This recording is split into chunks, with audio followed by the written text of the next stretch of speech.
Okay, I'm going to be very quick on Aero Kiwi. You can see that expansion on daily.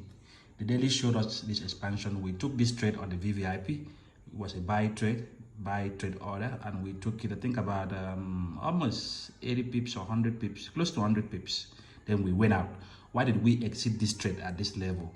It was simple, because if you look clearly, you can see the next inflection point is this blue line I'm putting here, around 1.7176, and it coincides with our trend line here. Trend line is just to guide you anyway.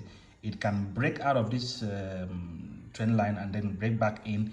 It's for you to see the nature of the price, how the price behave towards this trend line. You can mark this to be your 1, 2, 3. The third touch is here. Hence, we exited this buy order because we don't know what the price will do at this level. But our general bias right now is to sell this pair to the downside. Number one, we have two things to confirm this sell-off: that the price would come back here. I'm going to go to daily this daily, sorry. So the price is here now. Let me take this off because we are done with that buy order. We're done there. Remove. So you can see clearly.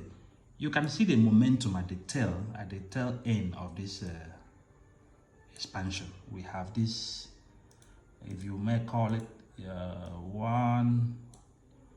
This is 2. And this is 3, right? And at this third touch, we had two things here.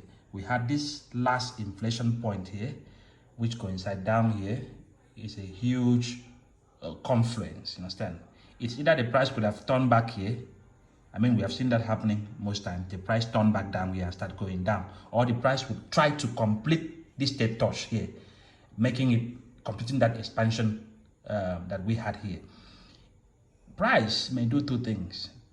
With the momentum I see here, this price can break out of this channel, and people will get people caught up in the wrong side of the market. People will start buying and buying. It reverses immediately. But if there is a progression, for example, if this price comes back here, we are still observing. If it breaks out of this channel, form a continuation pattern here. Let's see, form something like this, a bullish flag, refuses to come back to the channel, fine, we can take this trade higher, where we will be expecting the price to go next. If you go on weekly, we will be expecting the price to do what move, which is unlikely to happen. You'll be expecting the next point here, which is this next point here, is unlikely to go all back up there. Okay, remember, we came in impulsively to the downside on a sell-off. So I believe this is all a corrective phase to give us another leg to the downside. So this is possible, but not probable. Okay, let's go back to what is probable. Believe that this price by tomorrow or next week, it might be ready next week, I'm not sure, but it might be ready next week. Let's say this price